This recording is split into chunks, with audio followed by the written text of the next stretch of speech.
The president holds opposition responsible as Guyana faces blacklist for lagging behind in financial crimes legislation. He addresses the National Youth Parliament and the importance of youth activism and meets with leaders in Dubai. These and other stories in this week's edition of The Diary as we recap the highlights of the country's president for the week November 16 to 22. Fabian Klaus, your host, now for the details.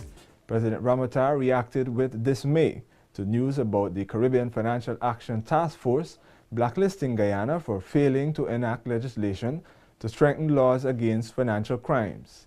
He continues to hold the political opposition responsible.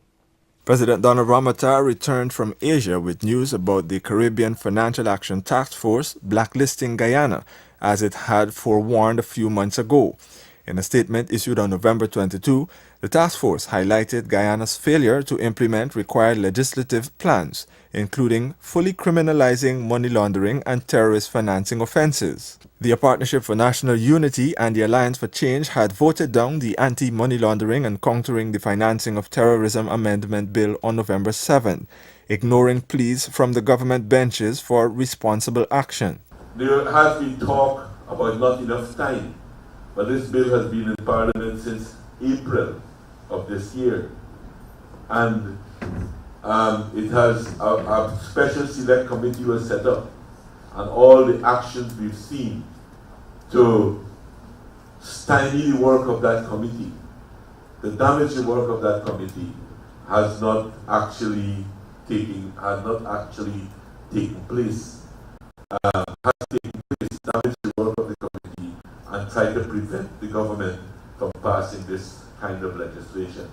Guyana stands to face impediments with remittances from money transfer agencies and securing fire, life, and mortgage insurance services, and with the transfer of money from local to external banks. Additionally, the aviation and business sectors that depend on the flow of goods and services from overseas could also face challenges, while government workers overseas and scholarship students who depend on a salary and regular stipends are likely to face delays. The whole question of sanctioning governments, putting sanctions, was to try to encourage governments to pass these type of legislation. But here in our society, it is the government that wants to pass this kind of legislation and being stymied by the opposition. Yet at the same time, you hear talk about which now, of course, by their action, we can say empty talk about the whole issue of fighting against drug lords and drug trafficking and money laundering. Because who are the ones that are exposing themselves by preventing the country from passing this type of legislation? An offshore bank has already severed ties with Guyana following what had been described as the worst form of economic sabotage the political opposition has so far demonstrated. Guyana was forewarned about the consequences of failing to upgrade its financial crimes legislation and was pardoned after missing a May deadline with a 6-month extension during a CFATF meeting in Nicaragua. The current situation in the National Assembly was brought to the attention of young legislators when the 13th sitting of the National Youth Parliament, NYP, was called to order on November 22. Banging on the desk, the traditional way of applause in the Parliament, has also been the custom of the National Youth Parliament. Held for the past 13 years, the National Youth Parliament provides a forum for youths to experience the legislative customs and practices and meaningful debates on issues of national importance. President Ramotar, who was inducted as an honorary member of the National Youth Parliament, commended the organizers for such a forum. This is something that is extremely healthy for our society, for creating a deeper appreciation for democracy, for at a very early and young age to know not only this deeper sense of democracy, but for the practice, for the whole practice of parliamentary democracy to be inculcated in our youth. The Eastern Conference Room of the Guyana International Conference Center was transformed into a parliamentary-like setting, with members of parliament on the government and opposition sides. Among them are individuals with ministerial portfolios those in the shadow capacity on the opposition side, as well as backbenchers. The Youth Parliament, which certainly over the last 30 years has provided an opportunity for young people to make their voices heard on issues that are extremely important for us as a country. It is also important from another point of view that we want at a very early stage to inculcate the spirit of democracy in our young people in order to try to strengthen this forum and to strengthen our democracy in our country. At the 13th sitting, government MPs who held a 3-seat majority tabled a bill titled Unanimous Support for Government Infrastructure Development Projects. The opposition, represented by 26 members, tabled a motion calling on the government and non-governmental parties to honor obligations to the nation's youth and work towards feasible and long-term solutions for the problems at the University of Guyana. Your topics that you were discussing today, I just had a chance to briefly have a look at your paper, having only just come back into the country this morning. And I think that you have indeed touched on some very important topics and essential topics for our development. In the first instance, on the question of infrastructure, I think it is undeniable to say that infrastructure is extremely important towards economic development. With Dana King-White presiding as the speaker, the clerk Paula Lykin, deputy clerk Kiomar Griffith, and Sergeant-at-Arms Alex Prasad, the members were also slated to participate in a main debate on the need to regulate the media in Guyana to make it accountable, transparent, and responsible to the public so as to enhance democracy and secure national interests. You are watching The Diary, more still ahead. With the Amaila Falls Hydropower project, all consumers will benefit from cheap and reliable electricity. In fact, reduction in consumer tariffs will be at least 20% in 2017 and considerably more in the years ahead. This project will save residential, commercial, and industrial entities approximately $3.5 billion over a period of 20 years. At present, it costs about 25 cents per kilowatt hour to generate electricity using heavy fuel oil and about 30 to 35 cents per kilowatt hour using diesel. With Amaila, Guyana will save a dramatic 20 to 25% on its fuel importation bill, or about $90 million. Investors' confidence in Guyana will increase, and the manufacturing and services sector will be significantly boosted. In the climate change arena, Guyana has already taken on a leadership role with its low-carbon development strategy, and with this Amaila project, the country could also become a leader globally for renewable power. This project will add 6 percentage points to real GDP growth during the construction phase alone. The total public debt to Guyana for this project is zero. Cheap energy is vital to the industrialization of Guyana. Thousands of jobs would be created due to industrialization. After 20 years, the hydropower facility will be 100% owned by Guyanese, and it is expected to last 100 years. Millions of taxpayers' dollars have already been spent on the Amaila Falls Hydropower project, which is now in its final stages of achieving financial closure. However, the APNU and the AFC teamed up in Parliament to kill the project without any valid reason, and in so doing taking cheap electricity out of the reach of Guyanese. Frustrating a project of this magnitude at this stage is tantamount to strangling the country's development and putting at stake the future of every man, woman and child. Guyana needs the Amaila Falls Hydropower project because all consumers will benefit from cheap and reliable electricity. Consumers will save approximately $3.5 billion over a period of 20 years. Guyana will save $90 million on fuel importation, and investors' confidence in Guyana will increase. More jobs will be available. All Guyanese need to come on board now. Reduction in consumer tariffs will be at least 20%. The Guyanese head of state expressed his sincere appreciation to the government and people of Sri Lanka for what he said were excellent arrangements put in place for the hosting of the Commonwealth Heads of Government meeting. Joining 51 high-level officials, including heads of state and government, President Ramotar said the warm and generous welcome accorded to all of the delegates had set the tone for a serious and substantive dialogue and a successful outcome of the meeting. In the lead-up to the Commonwealth Heads of Government meeting, human rights violations in Sri Lanka and speculations about some heads of state absenting themselves headlined the international press to shed a bad spotlight on the host nation. The meeting was, however, successfully hosted, with leaders focusing on debt management, small state developments, climate financing, trade, and the proposed Commonwealth Plan for broadband inclusion, among others. President Ramotar, in his remarks, noted that the meeting afforded the opportunity for leaders of the Commonwealth to recommit to the values and principles of the organization. He highlighted the enormous contributions which the Commonwealth has made over the years in the strengthening of democracy among member states that have varying levels of development. The Guyanese head of state sees the 53-member intergovernmental organization as one that remains relevant in a world facing many political, socio-economic, and environmental problems.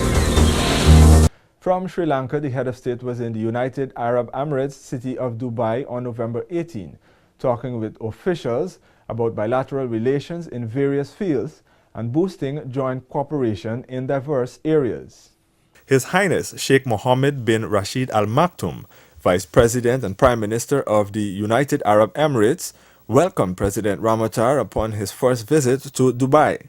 The two officials discussed youth training, tourism, sea and airport and road developments. As President Ramotar sought the UAE's support in these areas, Sheikh Mohammed affirmed that the UAE would be willing to place its experience, potentials and development experiments at the service of sister and friendly countries, regardless of their geographical locations. The delegation from the host country included officials of the Dubai Civil Aviation Authority, Ministry of Health and other officials. Only 1 month ago, the Minister of Health in the UAE visited Guyana for a meeting with President Ramotar for brief talks on cooperation in the commercial sector. The United Arab Emirates is located southeast of the Arabian Peninsula on the Persian Gulf, bordering Oman, Saudi Arabia, Qatar, and Iran.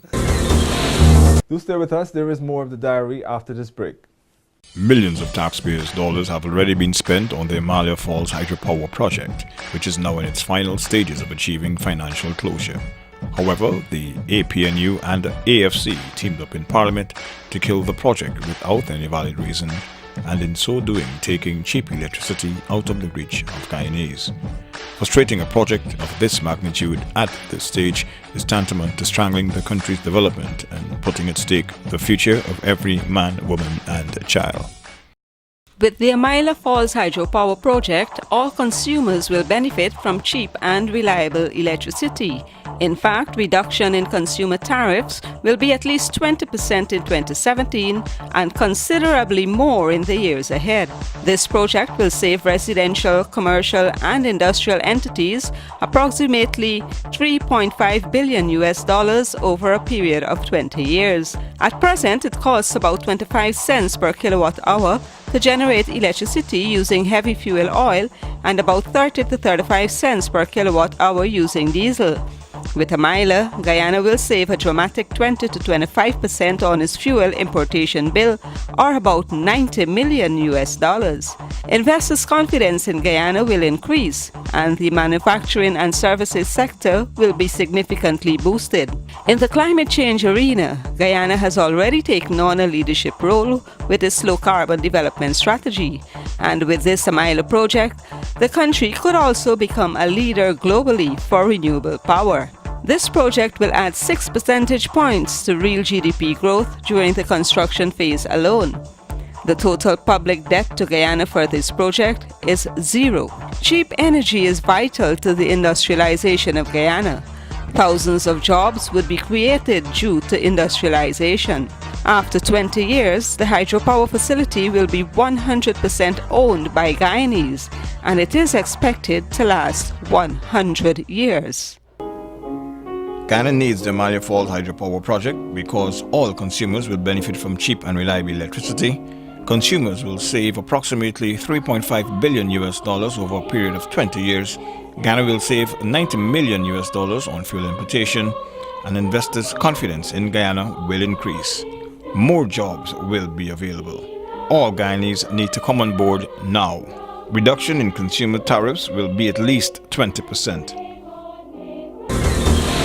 15 officer cadets, 3 of whom are Brazilian nationals, demonstrated aspects of military training they are enduring at the Camp Stevenson Colonel Ulrich Pilgrim Officer Cadet School. The 15 stayed the course after 10 opted out and are well on their way to be commissioned second lieutenants at the end of the program, otherwise known as the Standard Officers Course number 46. Family members turned out to witness the officer cadets in action. They were joined by Prime Minister Samuel Hinds, who was performing the duties of President, Chief of Staff of the Ghana Defence Force Brigadier Mark Phillips, other senior officials of the Army, Police, Fire and Prison Services. Accompanied by detailed explanations, the officers guided the visitors through a few jungle survival techniques. The enlightening day also featured a display and illustration of the artillery used in battle.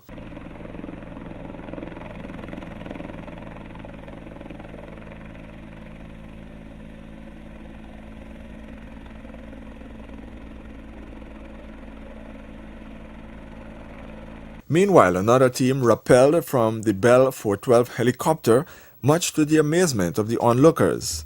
Many, including the Prime Minister, were pleased. I want to join in commending the cadets today who have put a display that I think thrilled all of us. I want to share in the pride which the parents, guardians, relatives of the cadets must feel in seeing what their sons, and it happens this time we don't have any daughters on this one, but they're seeing what their sons can do. It must fill them with pride. All over the world and at all times, there's a certain pride in serving the people and serving one's nation. The Colonel Ulrich Pilgrim Officer Cadet School prides itself as being the institution where all the serving heads of the joint services graduated a few years ago. The training provided is deemed relevant to the development of the individual and the security concerns and needs of the nation.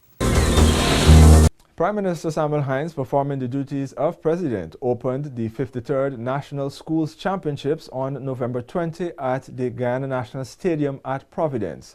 It was there that junior athletes competed in track and field, cycling and swimming.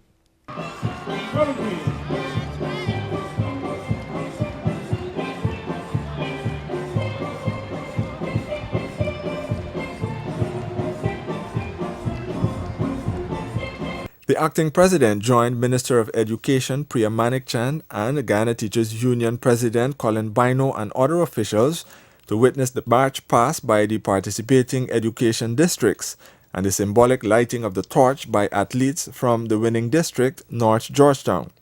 The event, sponsored by Digicel and Banks DIH, also featured a display by the Karate Association. Mr. Hinds wished the athletes a free and fair competition, describing them as a cream of young Guyanese athletes. He also used the occasion to reflect on the investments made by the government in sport. I was pleased to see representative teams from all across our country. This too is a great location, a magnificent facility which we didn't have some 6 years ago. In a few years, within about 10 years, we would have had 4 world-level facilities that we didn't have. The National School Athletics Championships is the finale of school championships, beginning with the inter-house and moving on to the inter-school and inter-branch competitions. The championship is now 53 years old, and out of it has come athletes who are on scholarships. The Education Ministry is optimistic about Guyana excelling in sports as it has been doing over the last few years at the Caribbean Secondary Education Certificate CSEC exams. That's all in this week's edition of The Diary for the period November 16 to 22. The highlights before we go. The President holds the opposition responsible as Guyana faces blacklist for lagging behind in financial crimes legislation. He addresses the National Youth Parliament and the importance of youth activism and meets with leaders in Dubai. Do join us again next week when we'll bring you more. I am your host, Jim Krause. Thanks for joining us. Have a safe and a pleasant rest of the week.